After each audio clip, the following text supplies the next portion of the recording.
বিসমিল্লাহির রহমানির রহিম। ইন্না হাযাল কুরআন। প্রিয় শ্রোতা ভাই বোনেরা যারা শুনছেন এই মুহূর্তে, আমি আপনাদের সালাম জানাচ্ছি। আসসালামু আলাইকুম। কোরআনিক মেসেজ ইউটিউব চ্যানেল থেকে আপনাদের সাদর আমন্ত্রণ জানাচ্ছি আজকের ভিডিও দেখার জন্য। আজকের ভিডিওর প্রসঙ্গ, এক ভাই প্রমাণ করলেন কোরআন থেকে যে হাদিস মানতে হবে, অর্থাৎ কোরআনের বাইরে নবীর কাছে ওহী আসছে, সেটা প্রমাণ করতে চেয়েছেন। কি প্রমাণ করলো, কি অজ্ঞতার পরিচয় দিয়েছে, সে ব্যাপারে আমি বিস্তারিত আলোচনা করছি আপনাদের। কোরআন আমাদের মানতে হবে, কোরআনই আমাদের নির্দেশনা। বহু আয়াতে আল্লাহ বলছেন, সূরা আনামের 153 এই সত্যপথ, এটাই মানতে হবে। জালিকাল কিতাবু লা রাইবা ফিহি হুদাল লিল মুত্তাকিন, এটাই নির্দেশনা, এটাই মানতে হবে। কোরআন থেকে পরীক্ষা দিচ্ছি আমরা, সূরা মুলকের 2 নম্বর আয়াত। এবার উনি কি রেফারেন্স দিয়েছে কোরআনের, আর কি উপস্থাপনা করছেন যে নবীর কাছে কোরআনের বাইরে ওহী আসছেন, সেটাই বুখারী শরীফ, মুসলিম শরীফ। এবার আসুন, ইনি বলছেন সূরা বাকারার 151 নম্বর আয়াত। সেখানে আল্লাহ নবীকে শিক্ষা দিয়েছেন, তার ফেরেশতারা শিক্ষা দিয়েছেন। কি শিক্ষা দিয়েছেন? কোরআন থেকে শিক্ষা দিয়েছেন, যা নবী জানতেন না। সেই কিতাব, সেই কোরআনই আমাদের কাছে নবী শিক্ষা দিয়েছেন এবং তথ্য জ্ঞান শিক্ষা দিয়েছেন। এই তথ্য জ্ঞান সম্পর্কে উনি বুঝতে পারেনি। তথ্য জ্ঞান মানে প্রাপ্ত জ্ঞান। যেমন আমি উদাহরণ দিচ্ছি, আমাদের দেশের মানুষ বিদেশে যায় পিএইচডি করতে ওই বিষয়ের উপরে। যারা পিএইচডি করে আর যা করে নাই, তাদের তথ্য জ্ঞানটা পার্থক্য। সুতরাং নবী যে তথ্য জ্ঞান পেয়েছে, আমি একটা কথা বলতে চাই, নবীকে আল্লাহ শিক্ষা দিয়েছেন। নবী যেরকম শিক্ষাপ্রাপ্ত হয়েছে কোরআনের, এই শিক্ষাপ্রাপ্ত কি দুনিয়ার কেউ আছে? কেউ নেই। সুতরাং এই তথ্য জ্ঞান বলতে যদি আপনি বুঝেন যে নবী আলাদাভাবে হুকুম বিধান দিয়েছেন, সেটাই বুখারী শরীফ, মুসলিম শরীফ, তাহলে আপনি পথভ্রষ্ট হবেন। ভাই বোনেরা, এই কথা সে বুঝাতে চেয়েছে যে কোরআন দ্বারা প্রমাণিত যে হাদিস আমাদের মানতে হবে। আসুন, তারপরে উনি কি রেফারেন্স দিয়েছে? সূরা হাশরের 5 নম্বর আয়াত। সেখানে ঘটনা আছে, অর্থাৎ নবী খেজুর গাছ কেটে ফেলছিলেন, কিছু খেজুর গাছ দাঁড়া করে রেখেছেন, এবং এটা নিয়ে যখন মানে একটা বিচার সালিশ হওয়ার সম্ভাবনা, তখন আল্লাহর হুকুম পাঠিয়েছেন যে আমি এই নির্দেশনা দিয়েছি যে কেটে ফেলো। আল্লাহ নির্দেশনা দিয়েছেন, অর্থাৎ অপমান করার জন্য যারা এই কথা বলছেন, এটা নাকি নবীর কাছে কোরআনের বাইরে ওহী আসছে। ভাই, এই ওহীটা তো এখানে আবার লিপিবদ্ধ করেছেন আল্লাহ। যেমন মেরাজ করিয়েছেন নবীকে, কিন্তু যখন মেরাজ করিয়েছেন এটা কিন্তু কোরআনে ছিল না। মেরাজ থেকে এসে যখন মানুষকে আল্লাহ জানিয়ে দিয়েছেন যে নবীকে মেরাজ করিয়েছে। ঠিক একইভাবে এই আয়াতে একই কথা বলছেন। এবার আসুন, উনি বলছেন যে সূরা তাহরিম 3 নম্বর আয়াত, নবীর একজন স্ত্রীকে গোপন কথা বললেন, সেটা আবার ওই স্ত্রী অন্যজনকে বলে দিলেন, কিন্তু নবী এই কথাটা জানলেন, কারণ আল্লাহ বলে দিছেন। এই যে আল্লাহ বলে দিছেন, এটা নাকি নবীর কাছে কোরআনের বাইরে ওহী আসছে। তার মানে এটাই বুখারী শরীফ, মুসলিম শরীফ, এগুলি মানতে হবে। অর্থাৎ নবীর কাছে এই বুখারী শরীফে আসছে, মুসলিম শরীফে আসছে, এটা দিয়ে উনি বুঝাতে চেয়েছেন। ভাই, আপনার কোরআনের প্রতি জ্ঞানটা একটু কম আছে। কারণ হলো সার্বজনীন একটা হুকুম বিধান, যেটা আমাদের সকলের মানতে হবে, সেটা হলো এক হুকুম বিধান। এই ধরনের কোন হুকুম বিধান কি নবীর কাছে এসেছে? যেমন আপনারা বলছেন 17 রাকাত নামাজ পড়তে হবে, এটা হাদিসে আছে, এটা নবীর বাণী, অর্থাৎ আল্লাহর কাছ থেকে এটা আসছে, 17 রাকাত নামাজ পড়বেন। কোরআনে কোন আয়াতে এই কথা বলছে? হাঁটুর নিচে কাপড় পরলে আপনি জাহান্নামে যাবেন, কোরআনের কোন আয়াতে বলছে? এটা তো বলছেন যে নবী বলে গেছেন। সবকিছু যদি লিপিবদ্ধ হয়, যেমন মনে করেন নবী তার পালিত পুত্র জায়েদের স্ত্রীকে বিবাহ করেছেন, নবী ইতস্ততা বোধ করছেন, আল্লাহ ওহী পাঠাইছেন, সেটা তোমার জন্য বৈধ, কারণ পালিত পুত্র কখনো পুত্র হয় না। সেটা তো আল্লাহর কাছে ওহী আসছে কোরআনের বাইরে। আমি তো এই ভিডিও অনেক দিয়েছি যে কোরআনের বাইরে অনেক ওহী আসছে, যেটা নবীর পথ চলা, কিভাবে করবেন, কি করবেন। কারণ বড় বড় কাফেরদের কাছে কোরআন প্রচার করতেন, তার কাছে এসেছে। আমাদের কাছে আল্লাহ তো বলছেন আমি যাকে ইচ্ছা তার কাছে ওহী পাঠাই। এখন আপনি পাপ করতে যাবেন, কিন্তু আপনার মনে যে একটা অনুভূতি আসবে যে এটা পাপ, এটাই ওহী। মায়ের পেটে বাচ্চা থাকে, এই বাচ্চার আত্মাটা আসে ওহী যোগে, আপনার মৃত্যু হবে ওহী যোগে, আল্লাহর হুকুম আসবে, ফেরেশতারা নিয়ে আসবেন।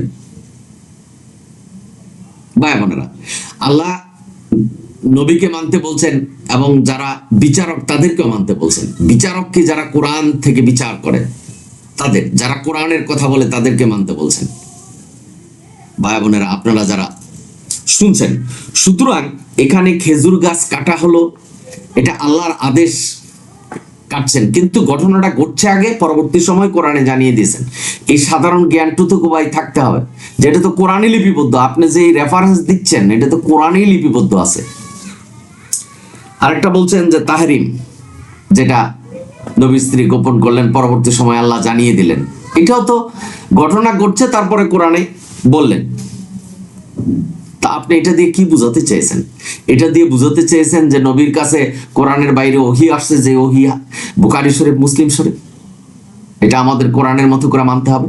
প্রথভ্রষ্ট হবেন ভাই, যারা শুনছেন তারা প্রথম। এই যে এই লোক যেভাবে বর্ণনা করছেন যে হাদিস মানতে হবে, আমাদের মোল্লারা অনেক মোল্লা এইভাবেই বলেন।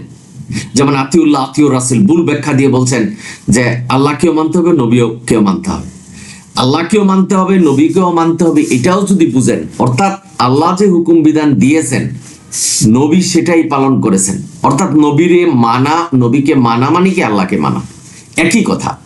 আল্লাহর কাছ থেকে যে হুকুম বিধান আসছে নবী একই হুকুম বিধান মানছেন, এবং কোরআনে একই হুকুম বিধান লিপিবদ্ধ। নবী তো আলাদাভাবে কোনো হুকুম বিধান দেয়।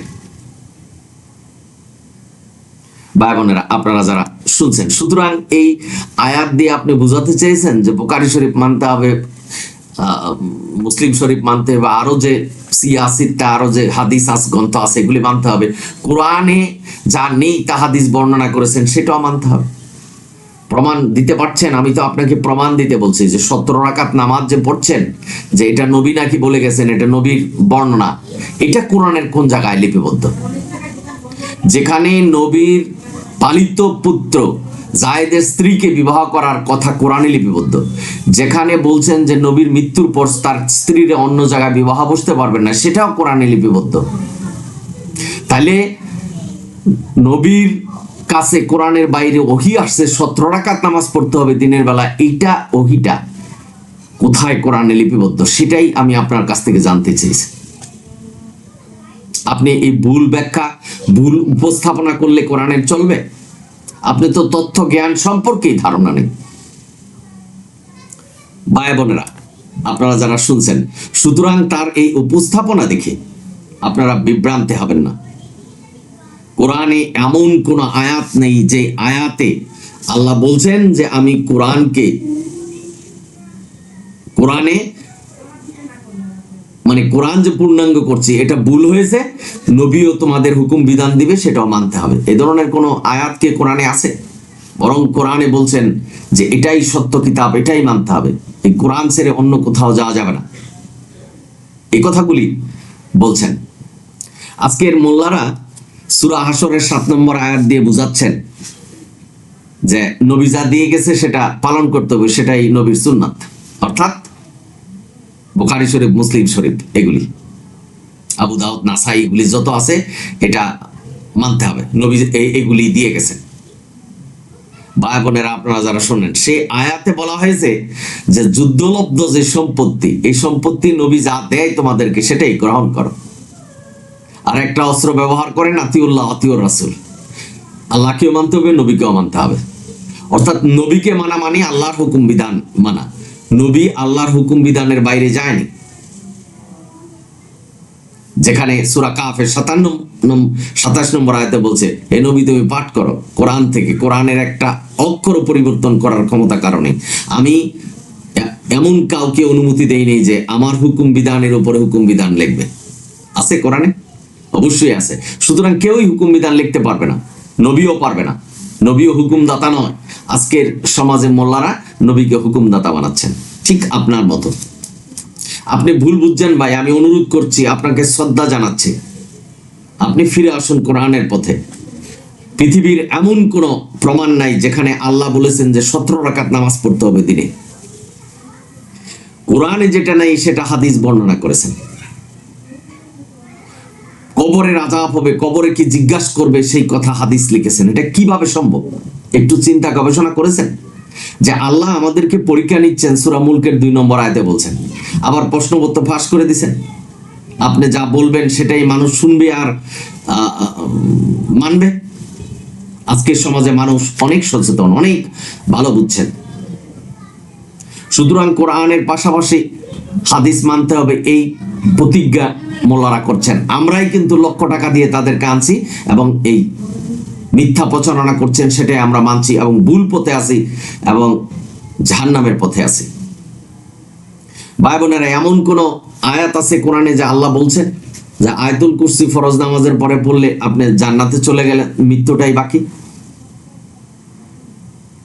ওযুর পরে এই আঙ্গুল উঠিয়ে কালিমা শাহাদাত পাঠ করবেন আর আপনি জান্নাতে চলে গেলেন?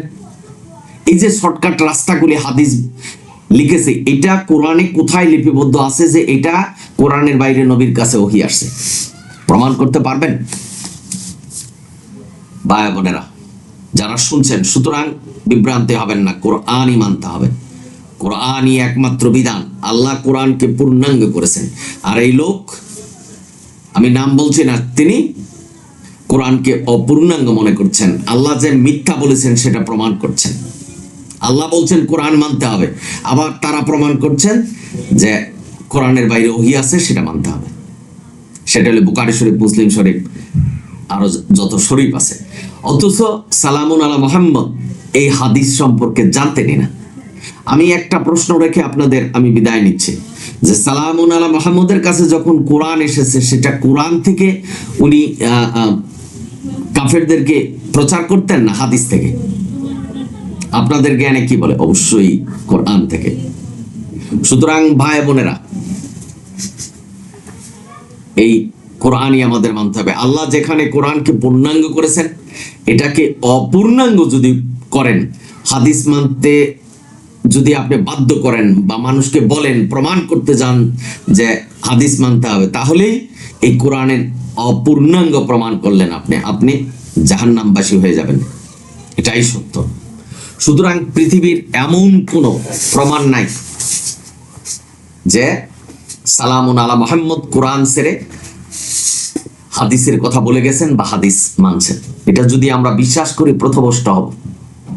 নবী এক বিন্দু কোরআনের বাইরে যায় নাই। যেখানে নবী বলছেন, আমি আল্লাহকে সাক্ষী রেখে বলছি আমার কাছে যা ওহী আসে সেটা দিয়ে আমি তোমাদেরকে সতর্ক করে, আমি তোমাদের মতোই মানুষ, পার্থক্য হলে আমার কাছে ওহী আসে, তোমাদের কাছে আসেনি।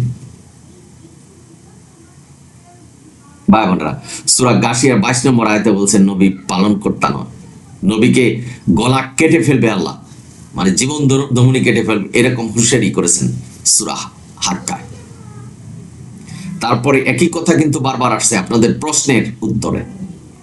সুতরাং ভাই, আপনি যে রেফারেন্স দিয়েছেন এটা সম্পূর্ণ ভুল ব্যাখ্যা করেছেন কোরআনের। আর ভুল ব্যাখ্যা, আল্লাহ যেটা বলেনি সেটা যেহেতু আপনি বলছেন, আপনি পথভ্রষ্ট হবেন, কঠিন আযাবের সম্মুখীন হবেন। ফিরে আসুন কোরআনের পথে। আপনি প্রমাণ করতে পারবেন না যে কোরআনের বাইরে আল্লাহর কাছে ওহী আসছে। যে ওহী আসছে সেটাই কোরআন, সেটাই আমাদের হুকুম বিধান। ওহী আসছে সেটা হলো নবীর পথ চলার জন্য, যেমন আমাদের কাছে আসে। আমরা পাপ করতে যাবে, মনে অনুভূতি আসবে যে এটা পাপ, তবু মানুষ পাপ করতে যায়। অর্থাৎ আল্লাহ নির্দোষ। আল্লাহ আমাদেরকে জানিয়েছেন, প্রত্যেকটা মানুষ জানে পাপ করার পূর্বে যে আমি পাপ করতে যাচ্ছি। এটাই আল্লাহর কাছ থেকে ওহী। ভাই বোনেরা, আপনারা যারা শুনছেন, সুতরাং আপনি যে রেফারেন্স দিয়েছেন এটার ইনকাউন্টার দিলাম আমি যে আপনি ভুল বলেছেন। ভাই বোনেরা, আপনারা যারা শুনছেন, সুতরাং এই তথ্য জ্ঞান, অর্থাৎ নবী, আল্লাহ এবং তার ফেরেশতার কাছ থেকে যে প্রাপ্ত জ্ঞান, সেটাই আমাদের কাছে দিয়েছে। এটা হাদিস নয়, এটা বুখারী শরীফ নয়, এটা মুসলিম শরীফ নয়। নবী এসব জানতেন না। নবী কোরআন মানতেন এবং আল্লাহর হুকুম মানতেন। এটাই আমাদের মানতে হবে। এর জন্য নবীকে অনুসরণের কথা বলছেন। নবীকে আল্লাহ চেক দিতেন, যেটা সূরা আহজাবের 56 নম্বর আয়াতে, নবী কি ভুল পথে চলে যায় কিনা। সুতরাং আল্লাহ যেখানে চেক দিতেন, নবী ভুল পথে যায়নি, কোরআনের বাইরে যায় নাই, কোরআনের বাইরে কোনো কথা বলে নেই। এটাই আমাদের বিশ্বাস করতে হবে ভাই বোনেরা, আপনারা যারা শুনছেন।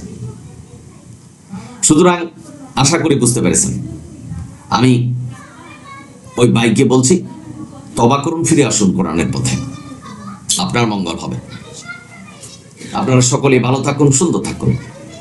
আমি একটা অনুরোধ করছি, যদি ভিডিও ভালো লাগে শেয়ার এবং সাবস্ক্রাইব করবেন। অনিল হামদুলিল্লাহ রাব্বিল আলামিন। সালামুন আলাইকুম।